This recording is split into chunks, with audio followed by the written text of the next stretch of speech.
Let's talk about those e-bikes. In 2020, nearly 100,000 e-bikes were sold across the country. And according to the Minnesota Department of Revenue, 2,000 of those were sold in Minnesota. And now the state legislature says they want even more Minnesotans to be able to get in on these. Here's Sharon with how. If the price of an e-bike was what was preventing you from jumping on the e-bike bandwagon, state lawmakers are hoping this will do the trick. This one is $47.99. Not $47.99, but nearly $5,000 is currently the going price for a Surly e-bike at the Hub Bicycle Co-op.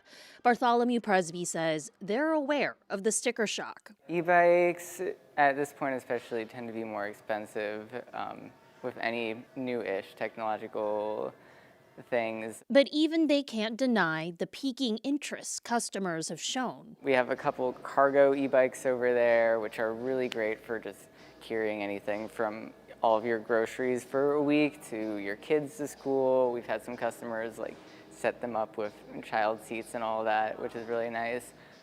Or I've had a lot of people who have been biking their whole lives actually and are coming to a point where their knees are getting bad or they just need to be more upright. They don't want to be sweating on their way to work. With the new tax credit that allows customers to claim up to 75% of the total price, up to $1,500. This one, $19.49 right now. Presby says an e-bike, especially ones on the cheaper end of the spectrum, become more in reach. At the more entry-level e-bikes, it will be probably a no-brainer, especially if people have been thinking about it for a while. And there's no time like now. Presby says e-bikes have been around just long enough that some are entering the secondhand market. What used to be totally inaccessible is coming down. We're seeing e-bikes in our used section. With that, I can see in the next couple of years the prices on really great quality